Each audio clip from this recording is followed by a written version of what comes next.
आज की कहानी लेखिका जसलीन कौर जी के द्वारा लिखी गई है। यह कहानी लेखिका के परमिशन से इस चैनल पर प्रसारित की जा रही है, तो कृपया इस कहानी को कॉपी करने की कोशिश ना करें। रमन तेज कदमों से दौड़ा जा रहा था। वो लोग उसके पीछे थे। वो बिना रुके भाग रहा था।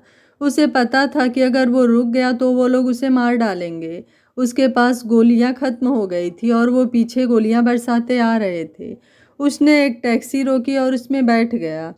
टैक्सी में पहले ही एक लड़की बैठी थी। वो डर गई। टैक्सी ड्राइवर भी डर गया। रमन ने कहा, तुम जल्दी टैक्सी हॉस्पिटल ले चलो। फिर लड़की से बोला, मेरा नाम रमनदीप सिंह है। बस इतना कहकर वह लड़की की गोद में गिर गया। लड़की घबरा गई। पीछे लोग भागे आ रहे थे। टैक्सी ड्राइवर अलग अलग गलियों से होता हुआ उन्हें हॉस्पिटल ले गया। ड्राइवर उसी वक्त चला गया। मीनल उसके साथ फंस गई। मीनल के जॉब का पहला दिन था। उसे एक मल्टीनेशनल कंपनी में क्लेरिकल जॉब मिली थी। उसने इतने दिन से बचा के रखे पैसे से टैक्सी की थी। वो भी इस बंदे के कारण उसे हॉस्पिटल आना पड़ गया। उसने हॉस्पिटल की सारी फॉर्मेलिटीज़ करने के बाद अपना पता और फ़ोन नंबर वहाँ लिखा कर बस से कंपनी पहुँची। उसके कपड़े ख़राब हो गए थे। अब उसके पास बदलने का भी कोई मौका नहीं था। उसे खबर मिली कि आज उनके बॉस नहीं आए हैं, इसलिए बॉस के सेक्रेटरी ही उन्हें डील करेंगे। मीनल खुश थी कि चलो कोई तो अच्छी खबर मिली। सेक्रेटरी ने कहा, आज आपको अपने स्टाफ की हेल्प करनी है, आप उनके दिए हुए काम करें। मीनल को सब अपने काम दे रहे थे। कोई उसे फ़ोटोकॉपी करने भेज रहा था तो कोई प्रिंट निकालने, कोई कॉफ़ी मंगा रहा था तो कोई पानी। उसने सारा दिन यही काम किया। अब नई थी, किसी को जानती भी नहीं थी। ऊपर से उसे काम की ज़रूरत थी। छुट्टी होते होते वो बुरी तरह थक गई थी। वो घर आ रही थी कि तभी उसका फ़ोन बजने लगा। उसने फ़ोन उठाया। हेलो, हाँ जी, मैं बोल रही हूँ। ठीक है, मैं आती हूँ। हॉस्पिटल से फ़ोन था। वो कुछ पूछताछ करना चाहते थे। वो बस से हॉस्पिटल पहुँची। अंदर उस बंदे को अभी होश नहीं आया था। उसके आसपास डॉक्टर्स की भीड़ थी। एक बहुत ही अमीर दिखने वाली लेडी उसके पास बैठी थी। उसे अंदर बुलाया गया। उस लेडी ने पूछा, तुम इसे हॉस्पिटल ले आई थी? हाँ जी, मैं ही इन्हें हॉस्पिटल लाई थी। तुम हमारे साथ चलो। जी, मैं क्यों? देखो, हम जानते हैं जिस लड़की को वो प्यार करता है वो तुम हो, और जिसके लिए वो इस हद तक गया वो तुम हो। उसने तुम्हारे कारण सबसे बगावत की। हम तुम्हें कहीं नहीं जाने दे सकते। जब तक इसे होश नहीं आएगा तुम हमारी जिम्मेदारी हो। देखिए, आपको कोई गलतफहमी हो गई है। मैं इन्हें नहीं जानती। अगर तुम इन्हें नहीं जानती तो तुमने हॉस्पिटल में इसका नाम कैसे लिखाया? देखो, हम कह रहे हैं ना कि अब हम तुम्हारे प्यार में कोई अड़चन नहीं आने देंगे। उसने फिर बॉडीगार्ड से कहा, तुम 2 जने मैडम के साथ ही रहोगे। देखो, तुम घर नहीं जाना चाहती और इसके पास रुकना चाहती हो तो तुम इसके पास रुक सकती हो। मीनल ने सोचा, घर चली गई तो वहाँ से निकलना मुश्किल हो जाएगा, लेकिन अगर यहाँ रही और इसे होश आ गया तो ये सबको सच बता देगा और वो चली जाएगी। सो वो बोली कि मैं यहीं इनके पास ही रुकूंगी। वो लेडी चली गई। ये उस रमनदीप के सामने बैठकर भगवान से उसके लिए दुआ मांगने लगी कि इसे जल्दी ठीक कर दो। ये ज़िंदगी भी अजीब खेल दिखाती है। वो आज एक अजनबी के लिए भगवान से दुआ मांग रही है जिसे वो जानती नहीं, कभी मिली भी नहीं। मीनल रात भर रमन के साथ उसके कमरे में रही। वो जब भी बाहर जाने की कोशिश करती, बॉडीगार्ड्स उसे जाने नहीं देते। रमन को अभी होश नहीं आया था। वो रात को वहीं बेंच पर सो गई। कमरे में हलचल से उसकी आंख खुली। उसने देखा कि रमन हाथ हिला रहा था। वो भागकर उसके पास गई। उसने उसके माथे से पसीना साफ किया। मीनल ने उस वक्त ध्यान से उसका चेहरा देखा। वो बहुत ही हैंडसम था। उसकी आंखें नीली थी। मीनल ने अपनी लाइफ में इतना हैंडसम बंदा नहीं देखा था। वो उसके चेहरे को देखती रह गई। रमन बोला, पानी। मीनल ने जल्दी से बेल बजाई और डॉक्टर्स को बुलाया। उसे पता नहीं था कि इसे पानी देना है या नहीं। डॉक्टर ने आकर चेक किया और फिर बोले, अब ये खतरे से बाहर है, पर इन्हें पूरी तरह ठीक होने तक यहाँ रुकना पड़ेगा। मीनल ने पूछा, ये पानी मांग रहे हैं, दे दूँ क्या? हाँ हाँ, दे दीजिए। डॉक्टर हिदायत देकर चले गए। मीनल ने गिलास में पानी डाला और उसकी तरफ बढ़ा दिया। रमन ने उसकी तरफ बेचारगी से देखा। तब मीनल को एहसास हुआ कि उसके तो दोनों हाथों पर सुइयां लगी है, पानी कैसे पिएगा। तब उसने रमन को पकड़कर पीठ के बल बिठाया। फिर एक बच्चे की तरह गिलास उसके मुंह को लगाकर उसने पानी पिलाया। फिर उसने रमन को कहा, देखो, मैं नहीं जानती कि तुम कौन हो। जो कल आंटी आई थी वो कौन है, मुझे बस इतना पता है तुम अचानक उसी टैक्सी में बैठ गए जिसमें मैं बैठी थी। फिर मैं तुम्हें यहाँ ले आई। अब वो आंटी सोच रही हैं कि मैं तुम्हारी गर्लफ्रेंड हूँ और मुझे यहाँ से जाने नहीं दिया। अच्छा हो गया कि तुम्हें होश आ गया। अब अपने बॉडीगार्ड्स को बता दो कि तुम मुझे नहीं जानते और मुझे जाने दो। मुझे बड़ी मुश्किल से एक अच्छी कंपनी में काम मिला है। आज दूसरा दिन है, अगर मैं नहीं गई तो वो मुझे निकाल देंगे। मैं आप लोगों की तरह अमीर नहीं हूँ, मेरे लिए नौकरी बहुत ज़रूरी है। मुझे अपनी माँ का इलाज कराना है, प्लीज़ मुझे जाने दो। वो बोले जा रही थी। रमन ध्यान से उसे देख रहा था। गोल सा चेहरा, गोरा रंग, काली काली आंखें, कमल से होठ और मीठी आवाज़। रमन को वो बहुत ही प्यारी लग रही थी। वो उसे देखता ही रह गया। उसने बहुत सुंदर लड़कियां देखी हैं, पर ऐसी सुंदरता पहली बार देख रहा है। तभी कमरे का दरवाज़ा खुला और वही रात वाली लेडी अंदर आई। रमन बेटा, कैसा है तू? ये सब कैसे हो गया? मेरी तो जान ही निकल गई थी। कौन थे वो लोग? तुम चिंता ना करो माँ, मैं अब ठीक हूँ। आप उन लोगों की फिक्र ना करें। मेरी तरक्की ने मेरे कई दुश्मन बना दिए हैं। आप रहने देती यहाँ क्यों आई? आप अपनी सेहत का ध्यान रखिए। क्या करूं बेटा, रॉकी कंपनी गया है इसलिए मुझे यहाँ आना पड़ा। तुम्हें इस हाल में अकेला कैसे छोड़ सकते हैं? सुनिए, देखिए आंटी जी, पहले आप इनसे मेरे बारे में पूछ लीजिए तो फिर मुझे जाने दीजिए। मीनल ने देखा कि ये तो अपने में ही मस्त हो गए, मेरे बारे में कोई नहीं सोच रहा, तो उसने उन्हें टोका। हाँ बेटा, ये तुम्हारी गर्लफ्रेंड है ना? ये कल बहुत डर गई थी, जाना चाहती थी, पर मैंने सोचा जब तुम्हें होश आएगा तो मैं तुम्हें क्या जवाब दूंगी, इसलिए मैंने इसे रोक लिया। बहुत अच्छा किया माँ, सच में अगर ये चली जाती तो मैं इसे कहाँ ढूंढता फिरता। ये मुझसे नाराज है इसलिए जाने की बात करती है। क्या? ऐ मिस्टर, ये सब क्या बोल रहे हो? मैं तुम्हें जानती भी नहीं। सुंदर लड़की देखकर नीयत बिगड़ गई। मैंने इंसानियत के नाते तुम्हारी जान बचाई और तुम ये सिला दे रहे हो? मेरा दिमाग खराब था जो मैंने तुम्हारी मदद की। अब भूल कर भी ये गलती नहीं करूँगी। मुझे जाना है, मेरे काम का वक्त हो गया है।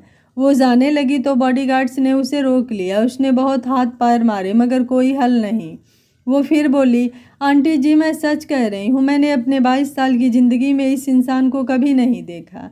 मेरा मतलब है कल ही देखा है। मैं इसकी गर्लफ्रेंड कैसे हो गई आप खुद सोचिए। माँ आप जाइए, मैं अब ठीक हूँ, इसे मैं मना लूँगा। नाराज़ है ना? रमन ने माँ से कहा।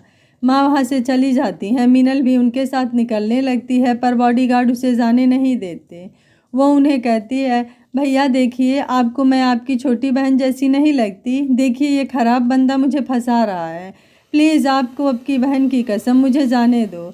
पर वो जैसे के तैसे खड़े रहे तो वो बोली, सत्यानाश हो तुम दोनों का पेट खराब हो जाए, तुम्हें जाने को वॉशरूम न मिले। मिनल की बातें सुनकर रमन हंसने लगा।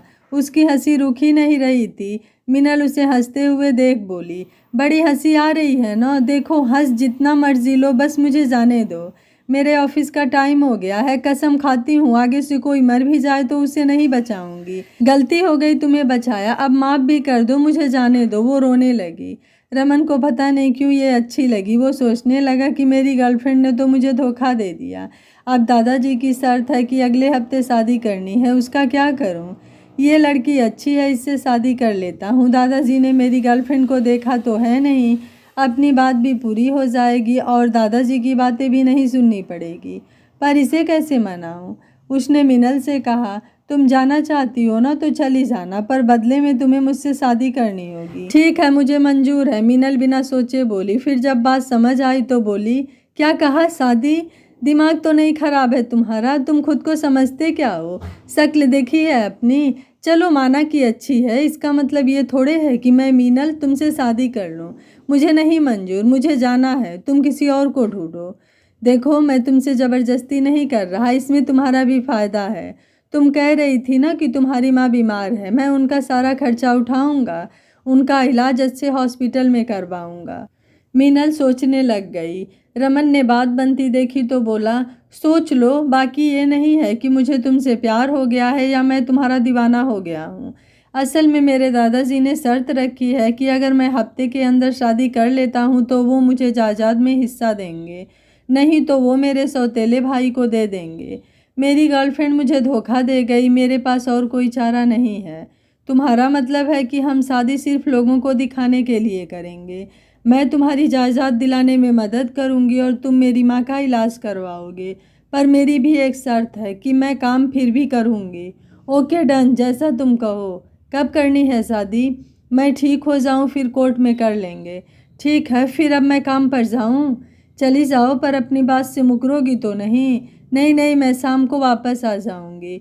रमन उसे जाने देता है। वो उसे अपनी कार में ड्राइवर के साथ भेजता है।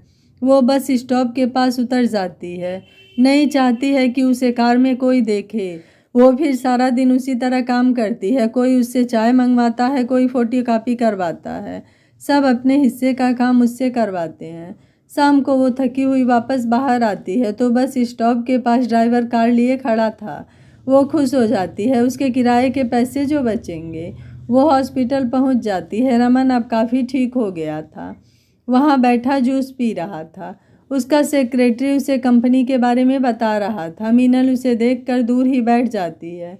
वो मीनल को देखकर हैरान हो जाता है। वो पूछता है, सर ये यहाँ क्या कर रही है? ये मेरी गर्लफ्रेंड है, हम शादी करने वाले हैं। गर्लफ्रेंड? तो वो, सर ये अपनी कंपनी में क्लर्क है। क्या ये अपनी कंपनी में है? जी सर, 2 दिन ही हुए हैं इसे लगे हुए। ये तुम्हें पहचानती तो नहीं? नहीं, तब ठीक है। रमन का सेक्रेटरी उसका बेस्ट फ्रेंड विकास था। वो हर बात एक दूसरे से शेयर करते थे। विकास बोला, अगर वो मुझे नहीं जानती तो इससे फ़र्क क्या पड़ता है, पर मुझे समझ नहीं आ रहा कि ये चल क्या रहा है। देख, तुझे पता है ना कि सोनिया ने क्या किया। अब दादाजी के शर्त के मुताबिक हफ्ते भर में मुझे शादी करनी है, तो मैंने इस लड़की से बात की है। ये शादी के लिए मान गई है। बदले में मैं इसकी माँ, जिसे कैंसर है, उसका इलाज करवाऊँगा।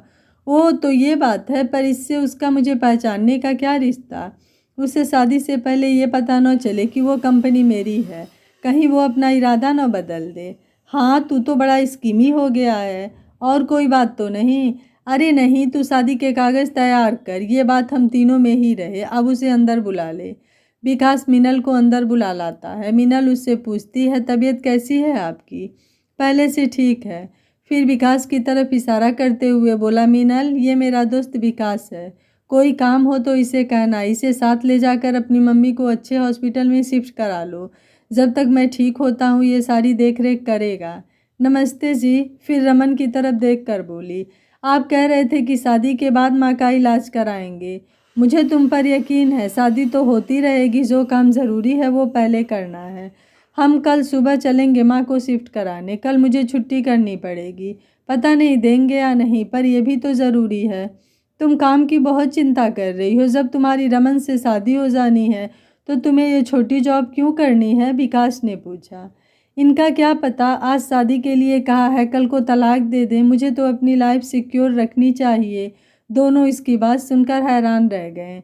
लड़की भी ना बस पागल है। विकास ने तो उसे कह भी दिया, तुम भी ना बिल्कुल बुद्धू हो। अगर ये तलाक देगा तो तुम इससे एलिमनी के रूप में अच्छा पैसा ले सकती हो, जिससे तुम्हें कभी काम करना ही न पड़े।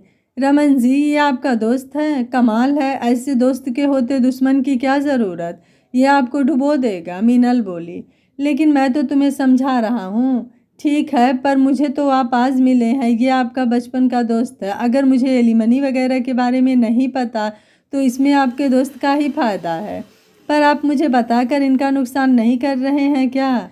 आज तो मैं हूँ, कल को किसी और की मदद के लिए भी आप इसके पैसे डुबो दोगे। मीनल बोलती चली गई। हाँ, ये बिल्कुल ठीक कह रही है। तू मेरा दोस्त है, तुझे मेरे फ़ायदे की सोचनी चाहिए। तू अपोजिट साइड कैसे हो सकता है? रमन ने जानबूझकर मीनल की साइड ली। बाबा, गलती हो गई, माफ़ कर दो मुझे। तुम लोगों को जो करना है करो, मुझे बहुत काम है, मैं तो चला। कहकर विकास वहाँ से निकल गया। कमाल की केमिस्ट्री है इनकी। इन्होंने तो मेरी फिजिक्स ही बिगाड़ देनी है। रमन ने मीनल की तरफ देखा। कैसा रहा आज का दिन? वही रोज़ जैसा। किसी को चाय चाहिए तो किसी को कॉफ़ी। कोई फ़ोटोकॉपी कराता है तो कोई पेज श्रेडर में डालने के लिए कहता है। कभी इधर भागो कभी उधर भागो। भगा भगा के बैंड बजा जाता है। मीनल थकी सी आवाज़ में बोली, किस जगह काम करती हो तुम? पोस्ट क्या है तुम्हारी? वैसे तो मैं क्लर्क हूँ, तो ये सारे पियोन वाले काम तुम क्यों करती हो? तुम मना कर देना और कहना कि मुझे क्लेरिकल काम दो। अगर मैं उनके काम नहीं करूँगी तो वो मुझे जॉब से निकाल देंगे। किसकी हिम्मत है तुम्हें निकालने की? रमन को गुस्सा आ गया। फिर संभलते हुए बोला, मेरा मतलब है कानून नाम की भी तो कोई चीज़ है। ऐसे कैसे निकाल देंगे तुम्हें? बोलते हुए उसे खांसी आ गई। वो पेट पकड़कर खांसने लगा। मीनल उसके पास गई और उसकी पीठ मलने लगी। उसने देखा उसके जख्मों से खून रिस रहा है। उसने बाहर निकलकर डॉक्टर को आवाज़ दी। डॉक्टर भागे भागे आए। उन्होंने रमन को एक इंजेक्शन दिया जिससे रमन को कुछ आराम मिला। डॉक्टर रमन से बोले, देखिए आप अपने जख्मों को हल्के में मत लीजिए, इतनी देर तक बैठा न कीजिए। फिर मीनल से बोले, आप इनका ध्यान रखिए, न तो ज़्यादा बातें करें और न ज़्यादा बैठे जब तक जख्म पूरी तरह ठीक नहीं हो जाते। मीनल ने ओके में सिर हिला दिया। असल में वो घबरा गई थी।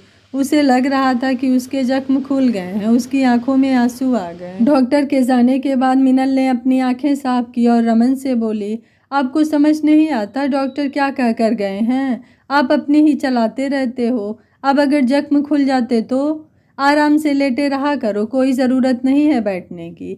और ऐसे ही निकम्मे दोस्त रखे हुए हैं जो आपकी सेहत की परवाह नहीं करते। अब अगर हिले भी तो देखना। मीनल गुस्से में बोलती चली गई। रमन से आज तक इस तरह किसी ने भी बात नहीं की थी, पर उसे मीनल का बोलना अच्छा लग रहा था। उसे इस बात की खुशी हो रही थी कि मीनल उसकी फिक्र कर रही है। उसने सोचा अगर विकास यहाँ होता तो ये सुनकर फिर से भाग जाता।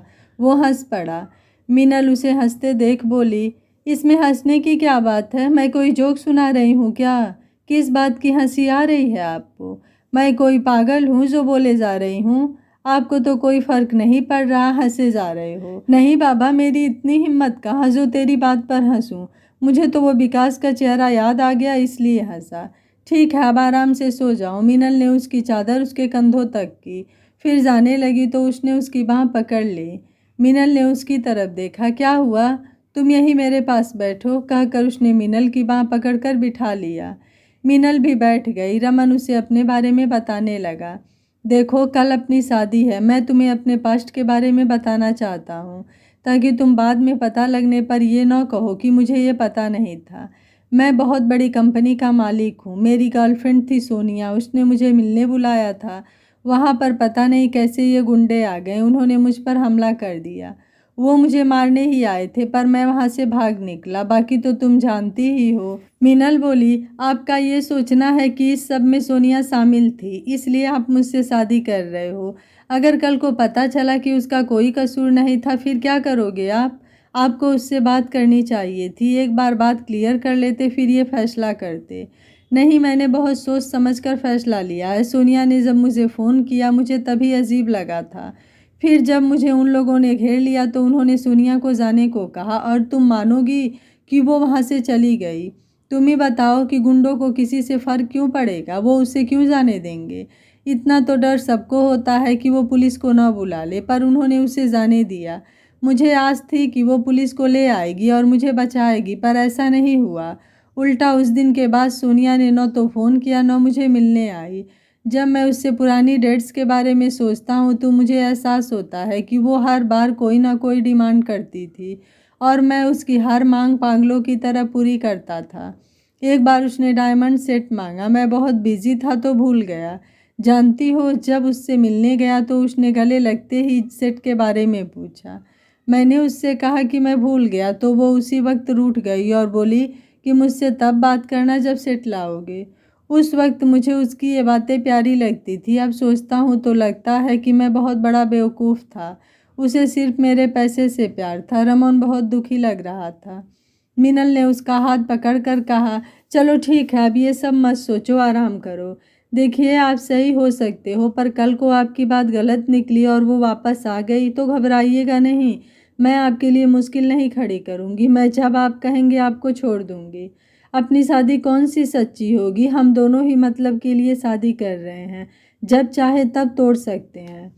रमन उसकी बात सुनकर उसे देखता ही रह गया। ये लड़की की सोच कितनी साफ है। ये विकास से लड़ पड़ी जबकि वो इसी के फ़ायदे की बात कर रहा था। अब उस सोनिया के लिए, जिसे वो जानती भी नहीं, अपनी शादी तोड़ने की बात कर रही है जो अभी हुई भी नहीं। ये किस मिट्टी की बनी है? ये सिर्फ दूसरे के बारे में सोचती है, अपने बारे में नहीं। मैंने इससे शादी करने का फ़ैसला करके ठीक ही किया। मीनल ने उसे अपनी ओर देखते देखा तो पूछा, अब क्या सोचने लगी? ये तो नहीं सोच रहे कि ये लड़की मेरे गले न पड़ जाए? तो ऐसी बात नहीं है, मैं सच कह रही हूँ। आज मैं अपनी माँ के लिए शादी कर रही हूँ और आप भी अपने दादाजी की शर्त पूरी करने के लिए शादी कर रहे हो। सो कोई बात नहीं, आपके कहने पर रिश्ता बना रही हूँ। जब आप कहोगे कि रिश्ता ख़त्म तो अपना रिश्ता ख़त्म। डोंट वरी, चलो अब आराम से सो जाओ। उसने बच्चों की तरह उसके सर को थपथपाना शुरू किया ताकि वो सो सके। रमन को इसकी हर एक हरकत अच्छी लग रही थी। उसे पता नहीं क्यों पर ये अच्छी लगने लगी थी। 3 दिन बाद विकास ने मीनल की मम्मी को अच्छे हॉस्पिटल में शिफ्ट करवा दिया था। शादी की तैयारियां भी कर ली थी। आज रमन की छुट्टी होनी थी। वो वहाँ से सीधे कोर्ट जाने वाले थे और वहाँ से शादी करके फिर रमन के घर उसके दादाजी के पास। मीनल बोल रही थी, कल भी मेरी छुट्टी हो गई, आज भी छुट्टी करनी पड़ी, वो मुझे निकाल देंगे। विकास जी, आप कह रहे थे कि आप बात कर लेंगे, आपने कह भी दिया था ना। कहीं मेरे जाते ही सुबह सुबह सब मुझ पर बरस पड़े। अरे मैंने कह दिया था, तुम चिंता मत करो, और रमन की बात तो मैं कभी नहीं मोड़ता। हाँ हाँ, देख लिया मैंने, एक ही दिन में उसे छोड़कर मेरा साथ देने लगे, मतलबी दोस्त। रमन उसकी बात सुनकर हंस दिया। और दे सलाह इसको। सब कोर्ट पहुंच गए। वहां उन्होंने एक दूसरे को हार पहनाए, फ़ोटो खिंचवाई, साइन किया और हो गई शादी। विकास ने मिठाई का डिब्बा खोलकर दोनों का मुंह मीठा करवाया और बाकी का डिब्बा वहीं कोर्ट के लोगों को दे दिया। मीनल देखकर बोली, ये डिब्बा आपने लिया था? मेरा मतलब है कि इसके पैसे किसने दिए थे? ये रमन ने ही दिए थे भाई, शादी जो उसकी है। विकास ने सोचा कि अगर उसने कह दिया कि उसने दिए हैं तो कहीं ये रमन से न लड़े कि आपको देने चाहिए थे, तो उसने कह दिया कि रमन ने दिए। तभी इतनी आसानी से उन लोगों को पकड़ा दिया। वो लोग क्या आपके रिश्तेदार लगते हैं? अरे जब हम घर जाएंगे तो क्या खाली हाथ जाएंगे? उन्हें भी तो मिठाई खिलानी पड़ेगी। तो हम रास्ते में और ले लेंगे। हाँ, कौन सा पैसा आपकी जेब से जाना है? रमन जी, मैं कह रही थी ना कि आपका ये दोस्त आपको डुबो देगा। अच्छा मेरी माँ, गलती हो गई, माफ़ कर दो, मिठाई मैं अपने पैसे से ले आऊँगा। खुश? अब चुप कर जाओ। विकास कंधे उचकाकर बोला और रमन की तरफ देखने लगा कि ये क्या भला है। रमन कुछ नहीं बोला, बस हंसे जा रहा था। आप इसे कुछ नहीं कहते, बस हंसते रहते हैं, तभी ये इतना सर चढ़ गया है। गलती आपकी है, आपके साथ ऐसा ही होना चाहिए। बढ़िया है विकास भाई, आप इनके साथ ऐसा ही किया करो। मुझे क्या पड़ी है मैं आपसे लड़ूं? जिसके लिए हम लड़ रहे हैं वो जनाब तो खुश हो रहे हैं हमें लड़ते हुए देखकर। अब रमन मुंह लटकाकर बैठ गया।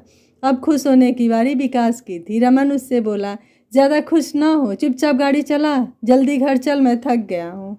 रमन और मीनल पिछली सीट पर बैठे थे। रमन की बात सुनकर मीनल बोली, क्या हुआ, कुछ दुख तो नहीं रहा?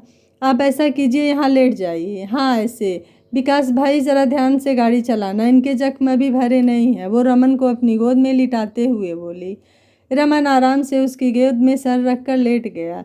मीनल उसका सिर सहलाती रही। उसे सच में नींद आने लगी थी। मीनल बाहर देख रही थी। वो किसी पॉश इलाके में आ गए थे। हर तरफ बड़े बड़े घर थे। घर क्या, मीनल के लिए वो महल थे। वो सोच रही थी कि क्या रमन का घर यहाँ है। तब विकास एक बहुत ही बड़े गेट के बाहर रुक गया। फिर धीरे धीरे गेट खुला। अंदर बहुत ही बड़ा महल था। मीनल तो देखती रह गई। विकास ने अंदर पोर्च में कार रोक कर कहा, रमन हम पहुँच गए। क्या ये तुम्हारा घर है? मीनल ने घर को देखते हुए पूछा। वो तीनों कार से बाहर आए तो उनके बटलर ने आकर उनका स्वागत किया। बटलर काफ़ी उम्र का था। मीनल ने आगे बढ़कर उसके पैर छुए। वो बोला, नहीं मैडम, आप मेरे पैर मत छुइए, मैं तो मामूली बटलर हूँ। तो क्या हुआ अंकल, आप मुझसे उम्र में बड़े हैं, मेरे लिए आप आदरणीय हैं। अपना आशीर्वाद दीजिए। हम छोटे बड़े रैंक से नहीं, तजुर्बे और उम्र से होते हैं, मीनल ने कहा।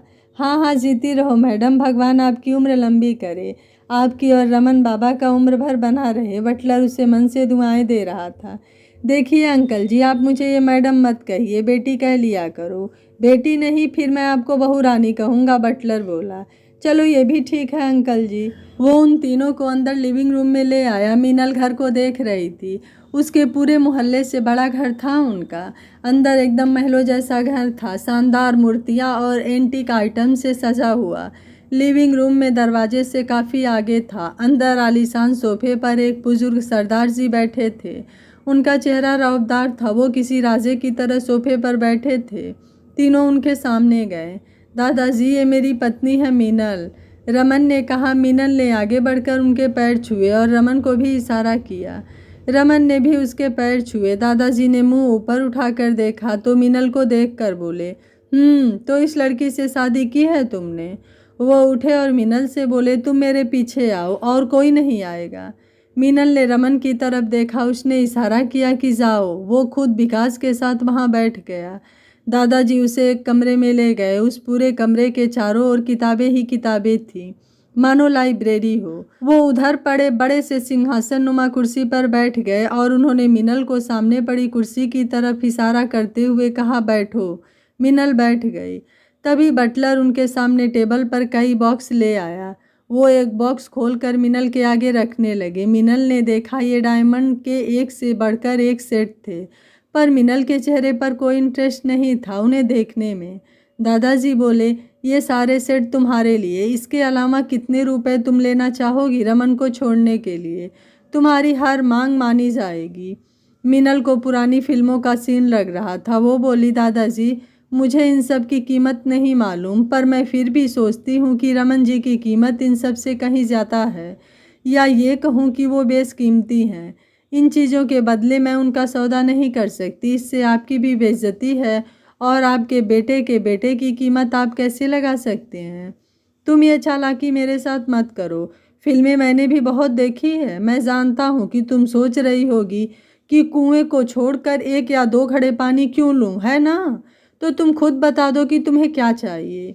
मीनल उन्हें देखती रह गई और उठी और उनके पैरों में बैठ गई। बोली, मुझे आपका प्यार और आशीर्वाद चाहिए। आप देंगे तो हम दोनों खुश रहेंगे।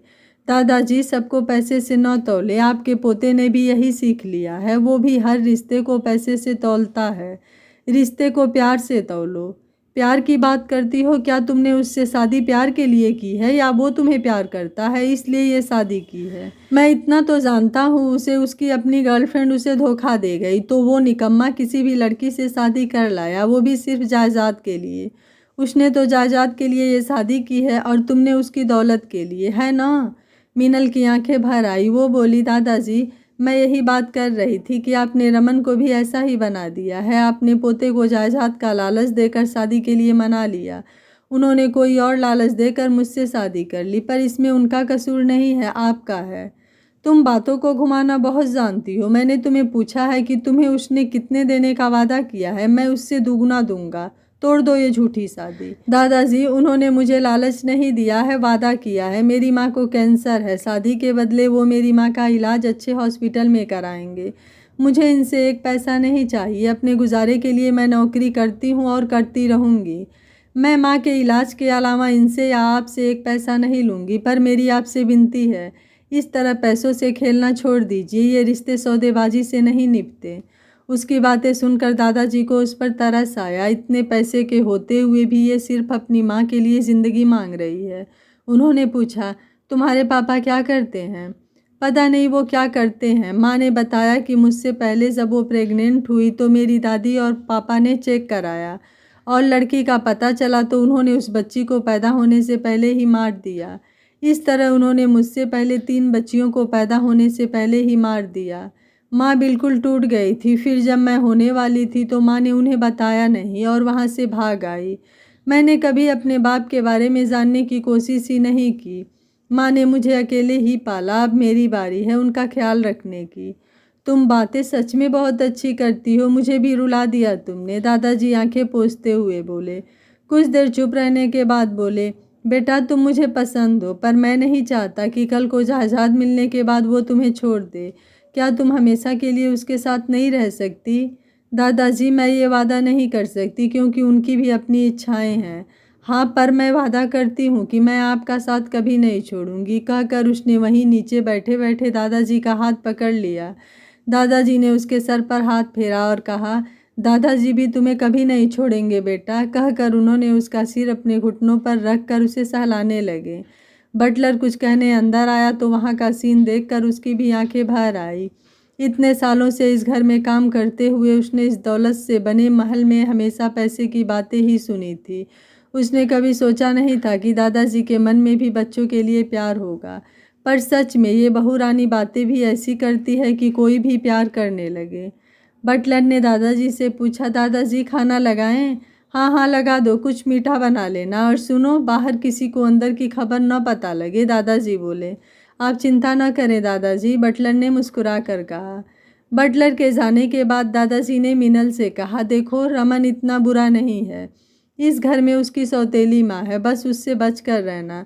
मुझे शक है ये हादसा उसी ने करवाया होगा, ऊपर से बहुत मीठी बनती है, उसकी बातों में मत आना। हाँ उसका बेटा अच्छा है, वो रमन की हर बात मानता है, उससे कोई खतरा नहीं है। एक और बात सुनो, यहाँ से बाहर निकल कर अंदर क्या हुआ भूल जाना, सबको ये जताना कि मैं तुमसे खुश नहीं हूँ, वरना बाकी के सब तुमसे जलने लग जाएंगे। दादाजी ने हंसते हुए कहा, वैसे हम एक टीम है पर सबके सामने दुश्मन है।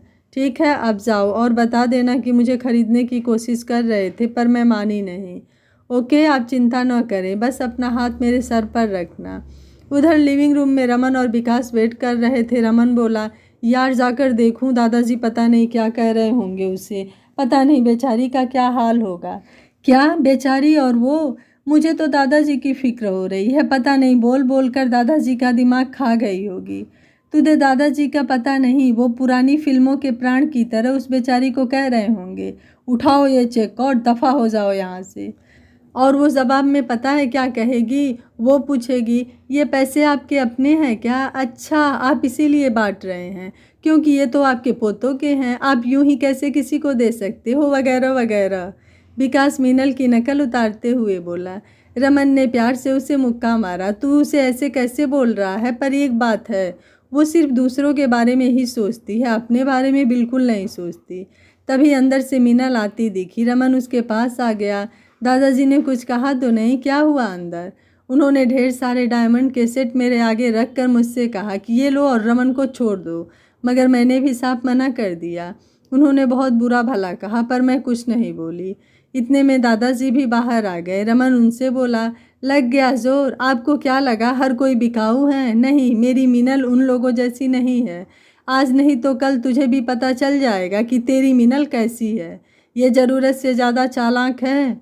इसे पता है कि जब पूरा कुआं अपना है तो एक बाल्टी पानी की क्यों लेनी, इसलिए इसने मना कर दिया। आप जो भी समझना चाहते हैं समझे, मैंने ये शादी तोड़ने के लिए नहीं की है, मीनल बोली। तभी वहाँ एक 20 साल का लड़का आया। शादी? किसकी शादी की बात हो रही है? हाँ आज तेरी ही कमी रह गई थी, दादाजी बोले। रमन को देखकर वो भाग कर आके रमन के गले लग गया। भैया कैसे हैं आप? अब तबीयत कैसी है? आप खड़े क्यों हैं? बैठ जाइए ना। ये दादू की अदालत तो चलती ही रहती है। ये रमन का सौतेला भाई रॉकी था। ये रमन को अपना आइडल मानता था। उसकी माँ इसके पीछे ही आ रही थी। बोली, बेटा अब कैसी तबीयत है तुम्हारी? ठीक हूँ माँ, मैंने शादी कर ली है, ये मेरी वाइफ है मीनल। उसकी माँ रमा की हवा सरक गई और उसने फिर भी कहा, ओह अच्छा तुमने इससे शादी कर ली। फिर मीनल से बोली, इधर आओ बेटा मैं तुम्हें आशीर्वाद तो दे दूँ। कहकर उसने मीनल को अपना डायमंड का कड़ा खोलकर दे दिया। रॉकी बोली, वाह भैया आपने शादी कर ली। फिर मीनल से बोला, नमस्ते भाभी जी, मैं आपका इकलौता देवर रॉकी।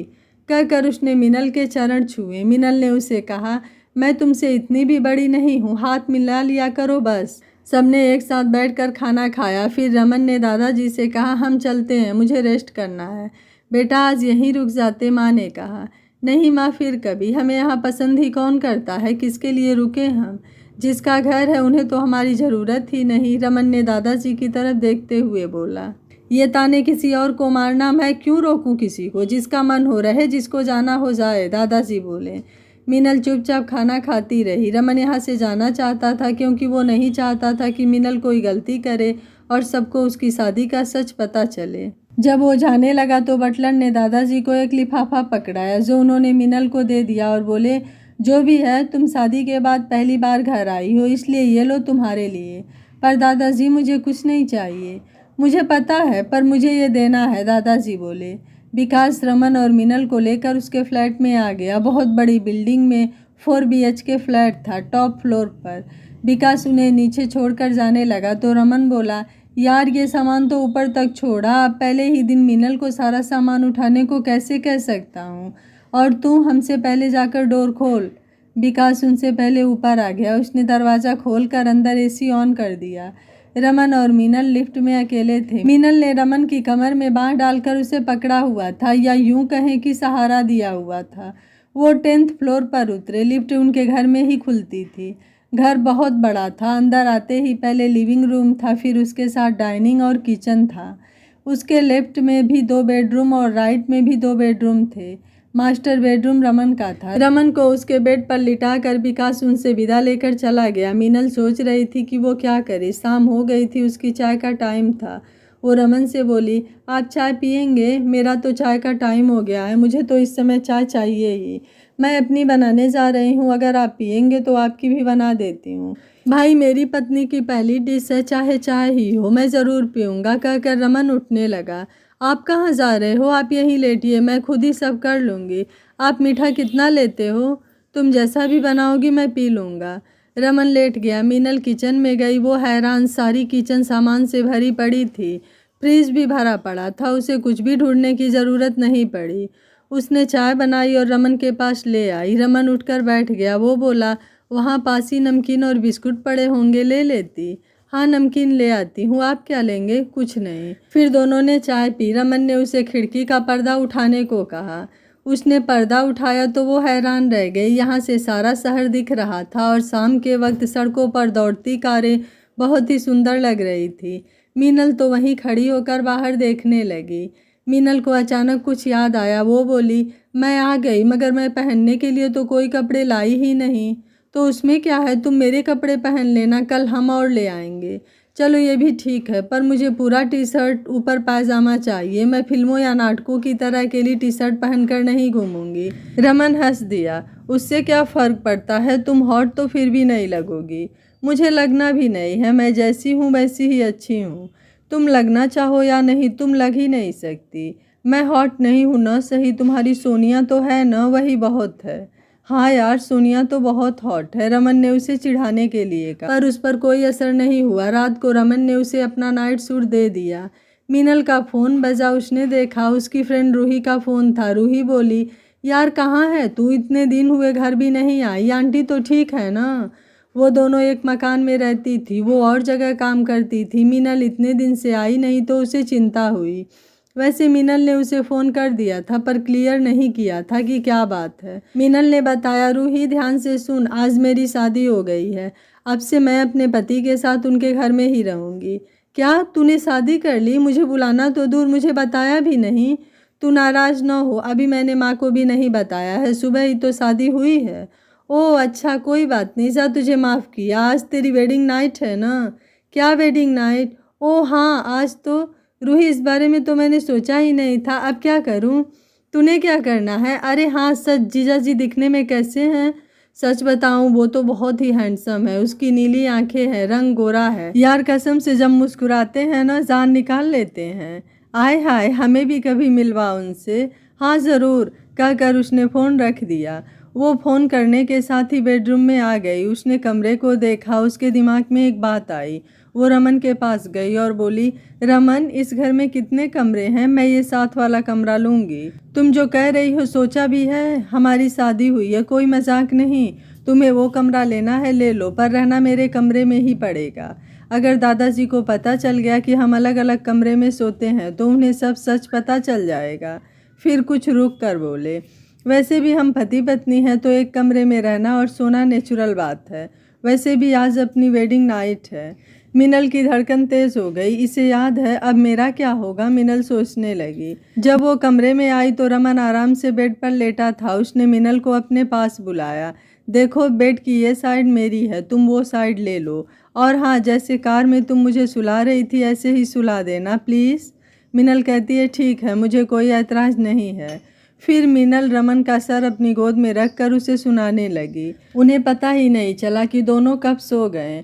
रात को रमन की अचानक आंख खुली। उसने देखा कि वो अभी मीनल की गोद में ही सर रखे सो रहा है और वो बेचारी बेड के सहारे बैठी बैठी सो गई।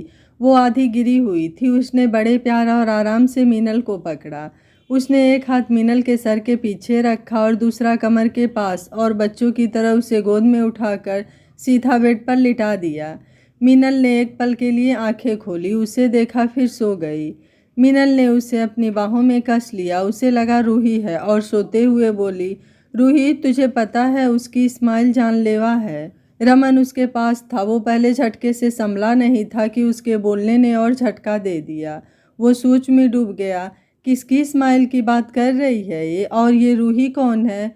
मैंने इसे अपने बारे में तो सब बता दिया, पर इसके बारे में कुछ नहीं पूछा। वो गहरी सोच में डूब। मीनल को उसकी हिलजुल पसंद नहीं आई। उसने उसे और कस के अपनी ओर खींच लिया। रमन के मुंह से आह निकली। उसके जख्म में दर्द हुआ। उसने बच्चों की तरह सो रही मीनल को देखा। उसे वो प्यारी लगी। उसने सोचा, यार मैं क्यों किसी के बारे में सोच रहा हूँ। पास्ट में जो भी हो, अब ये मेरी है, मेरी पत्नी है, सिर्फ मेरी है। सुबह जब मीनल की आंख खुली तो उसे रमन का चेहरा दिखा, बिल्कुल उसके चेहरे के पास। वो हचकचा कर उठ गई। उसने अपने कपड़े देखे, सब ठीक था। तब उसे कुछ शांति मिली। वो रमन के पास से बहुत धीरे से उठी। उसे डर था कि कहीं वो उसके जख्म न दुखा दे, पर उसे हर हाल में उठना था। उसने ऑफिस जो जाना था। रमन खुद ही अंगड़ाई लेते हुए उसे छोड़ दिया। वो जल्दी से उठी और फटाफट ब्रश करके नाश्ता बनाने लगी। उसने दोनों के लिए नाश्ता बनाया, फिर नहाने चली गई। रमन भी उठ गया। असल में वो मीनल से पहले ही उठ गया था। वो उसका चेहरा देख रहा था। जब मीनल उठ गई वो घबरा गया। उसने सोने का नाटक किया और जैसे ही मीनल उठ कर गई उसने भी आंखें खोल ली और वो मुस्कुरा दिया। कितनी मासूम है मेरी मीनल। मीनल ने नहा कर वापस वही कपड़े पहन लिए जो उसने कल पहने थे। वो नहा कर निकली तो रमन डाइनिंग टेबल पर बैठा था। पहले तो वो डर गई थी, पर फिर वो संभल गई। Good morning Mrs Raman Singh. Good morning. आप कब उठे? मुझे तो डरा ही दिया था। तभी डोरबेल बजी। मीनल ने दरवाज़ा खोला। सामने विकास था। वो बहुत ही हड़बड़ाया हुआ था। उसके मुंह से शब्द नहीं निकल रहे थे। वो मेरे पीछे। आखिर विकास इतना हड़बड़ाया हुआ क्यों आया था? क्या रमन और मीनल पर फिर मुसीबत आने वाली थी? रमन की सौतेली माँ का रमन और मीनल के खिलाफ आगे प्लान क्या होगा? सोनिया के वहाँ से भागने के पीछे की सच्चाई क्या थी? क्या सच में सोनिया रमन को छोड़कर भाग चुकी थी, या फिर वह भी किसी मुसीबत में थी? क्या सोनिया की वापसी के बाद रमन की ज़िंदगी से मीनल चली जाएगी? ऐसे और भी बहुत सारे सवालों का जवाब जानने के लिए सुनिए कहानी का अगला और अंतिम भाग। अगर आप इस कहानी का अगला भाग सुनना चाहते हैं तो कमेंट में यस जरूर लिखिएगा। कहानी आपको अच्छी लगी हो तो वीडियो को लाइक, शेयर एंड चैनल को सब्सक्राइब कर लीजिएगा। Thank you for watching. मिलते हैं कहानी के अगले और अंतिम भाग में।